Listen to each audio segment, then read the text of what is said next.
Assalamualaikum warahmatullahi wabarakatuh. Selamat pagi. Jumpa lagi dengan Bu Neti di ruang belajar IPA kelas 9. Kali ini kita akan melanjutkan pelajaran kita pada minggu yang lalu. Setelah mempelajari materi ini, diharapkan kamu bisa menjelaskan tentang siklus menstruasi, proses fertilisasi, tahap-tahap perkembangan embrio, dan jenis-jenis penyakit atau kelainan yang berhubungan dengan sistem reproduksi manusia.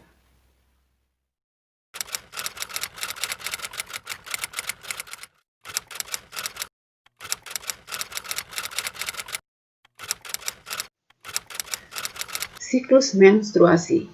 Menstruasi merupakan peristiwa luruhnya dinding rahim atau endometrium dan matinya sel telur yang tidak dibuahi. Menstruasi mulai terjadi ketika seorang wanita mengalami pubertas. Peristiwa menstruasi terjadi secara siklik atau periodik yang dikenal dengan siklus menstruasi.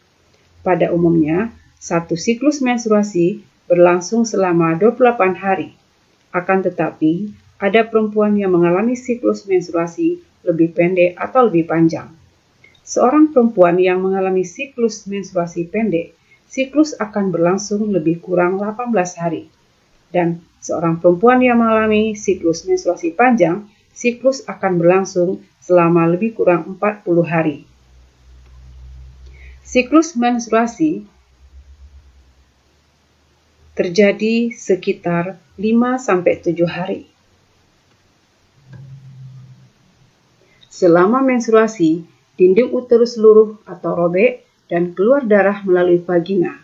Setelah menstruasi, perbaikan dinding uterus dimulai.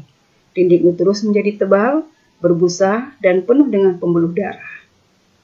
Ovulasi adalah pengeluaran ovum dari ovarium ke tuba Fallopi.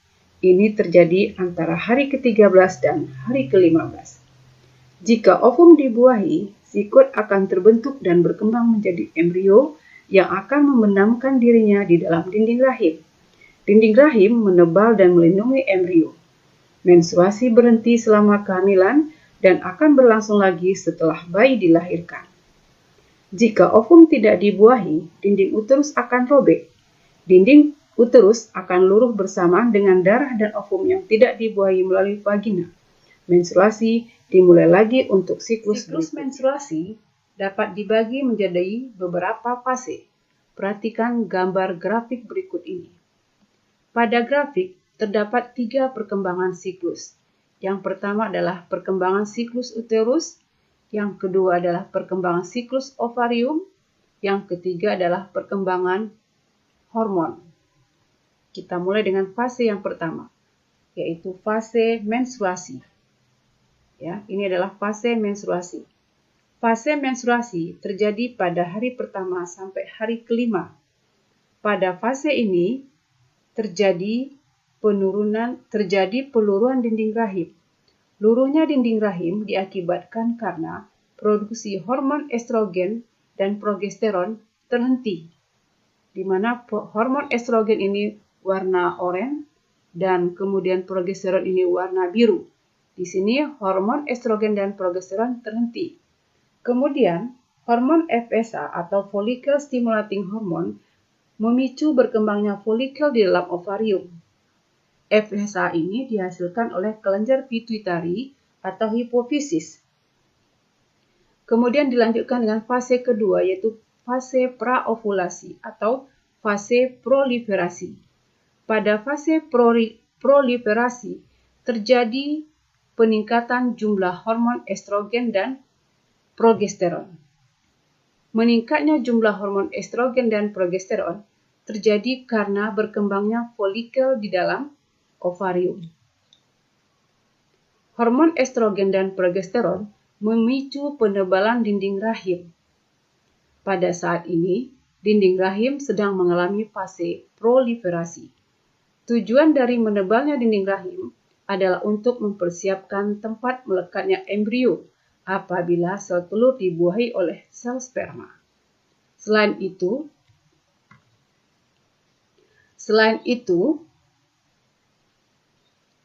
estrogen juga berfungsi untuk memicu kelenjar pituitari untuk menghasilkan hormon LH atau luteinizing hormone.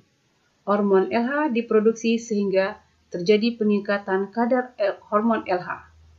Meningkatnya kadar hormon LH akan memicu terjadinya ovulasi, yaitu keluarnya sel telur dari folikel. Kemudian dilanjut dengan fase yang ketiga, yaitu fase pasca ovulasi atau fase sekretori. Folikel yang telah melepaskan sel telur akan berubah menjadi korpus luteum. Sel telur yang diovulasikan akan ditangkap oleh fimbre dan akan bergerak menuju tuba falopi. Jika pada saat itu sel telur tidak dibuahi oleh sel sperma, maka akan dikirim sinyal tertentu pada korpus luteum untuk tidak memproduksi hormon estrogen dan progesteron lagi. Dengan demikian, pada fase ini, jumlah estrogen dan progesteron kembali menjadi rendah. Rendahnya hormon progesteron dan estrogen menyebabkan jaringan penyusun dinding rahim rusak dan pembuluh darah yang ada pada dinding rahim pecah, sehingga perempuan akan mengalami menstruasi kembali.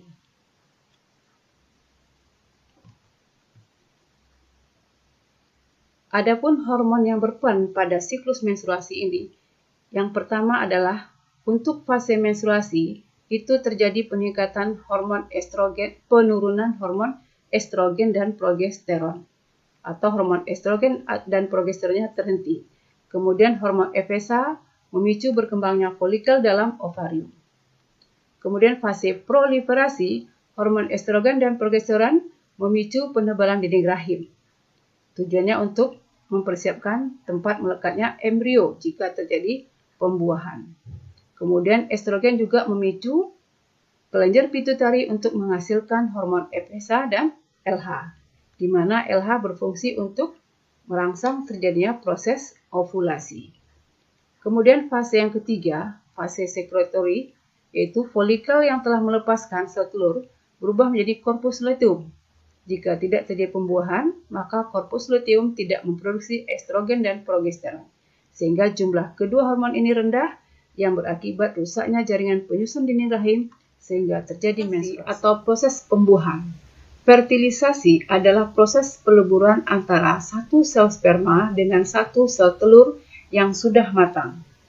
Proses fertilisasi terjadi di dalam tuba falopi atau ovidum. Tahukah kamu bagaimana sel sperma bergerak menuju sel telur? Sel sperma bergerak menuju sel telur dengan menggunakan flagel yang bergerak secara memutar. Gerakan flagel ini dapat dianalogikan dengan baling-baling untuk mendorong perahu. Bagaimana sperma dapat menemukan lokasi sel telur? Ada beberapa mekanisme sel sperma dapat menemui sel telur. Sel sperma dapat menemukan lokasi sel telur karena sel telur menghasilkan senyawa kimia berupa hormon progesteron. Selain itu, juga ada sensor panas pada sel telur yang lebih tinggi dibandingkan dengan suhu tempat penyimpanan sperma. Terjadinya fertilisasi ini terjadi di tuba falopi atau ovidum. Hasil dari fertilisasi adalah terbentuknya zigot. Zigot yang terbentuk setelah terjadi fertilisasi akan melakukan pembelahan, selanjutnya berkembang menjadi embrio yang akan menuju rahim, kemudian tertanam atau diimplantasi ke dalam endometrium. Pada kondisi ini, seorang perempuan mengalami kehamilan.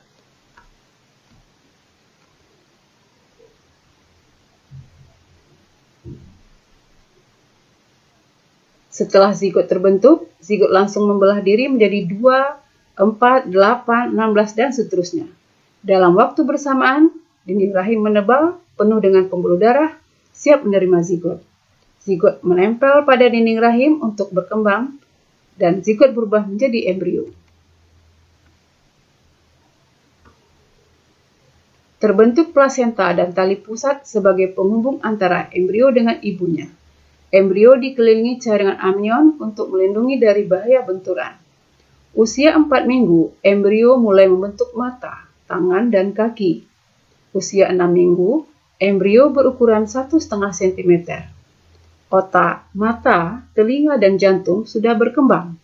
Tangan dan kaki beserta jari-jarinya mulai terbentuk. Usia 8 minggu, embrio sudah memiliki organ lengkap. Embrio berubah menjadi janin atau fetus. Setelah usia kehamilan mencapai kira-kira 9 bulan 10 hari, bayi siap untuk dilahirkan.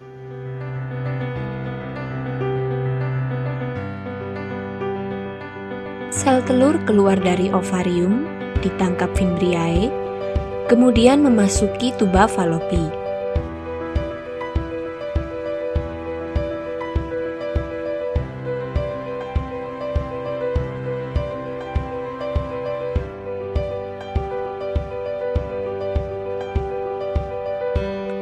Jutaan sperma dihasilkan dalam sekali ejakulasi saat puncak senggama. Sesaat setelah dipancarkan di dalam mulut rahim, sel sperma bergerak ke rongga rahim untuk mencari sel telur yang matang dan siap untuk dibuahi. Dari jutaan sperma yang dipancarkan, hanya beberapa yang dapat bertahan hidup mencapai indung telur, dan hanya satu yang dapat mencapai dan hidup di indung telur. Sperma kemudian mempenetrasi ke dalam sel dinding telur, kemudian mengkombinasikan materi genetiknya dengan sel telur dalam proses yang disebut pembuahan. Sel telur yang telah mengalami pembuahan selama perjalanannya menuju rahim, zigot akan mengalami beberapa perubahan.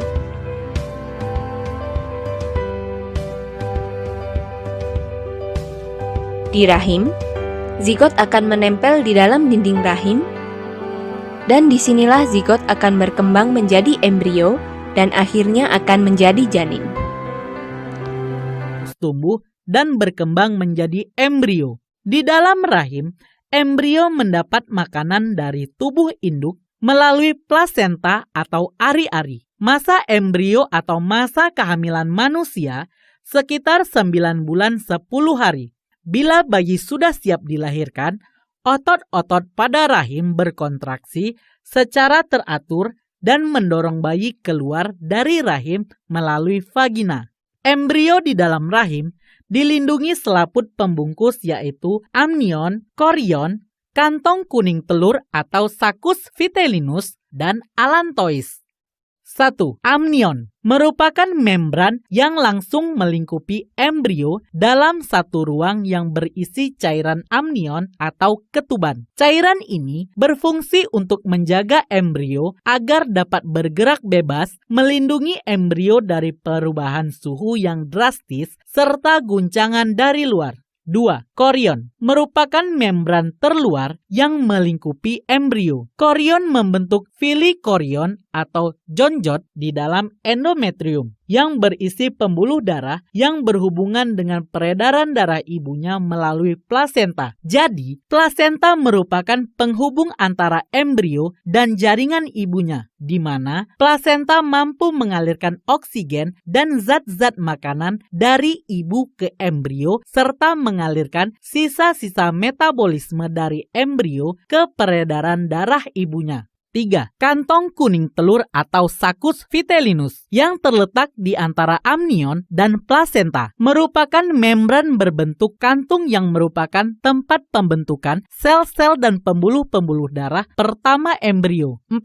Allantois merupakan membran yang terletak di dalam tali pusat. Allantois berfungsi sebagai alat respirasi, saluran makanan, dan ekskresi. Di dalam allantois terdapat pembuluh darah yang menyalurkan zat-zat makanan dan oksigen dari ibu dan mengeluarkan sisa metabolisme.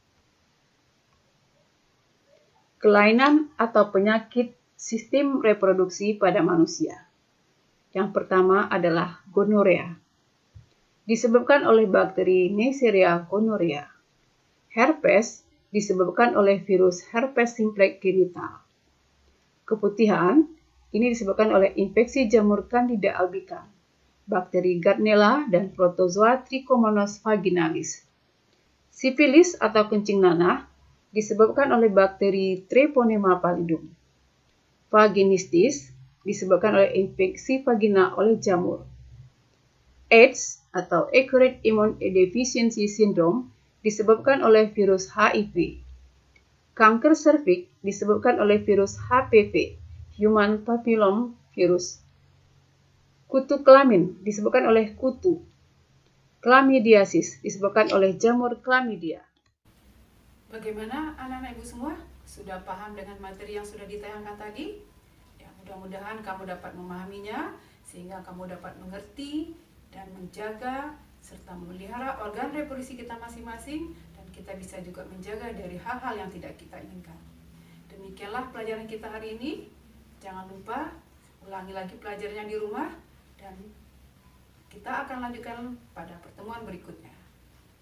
Terima kasih. Assalamualaikum warahmatullahi wabarakatuh.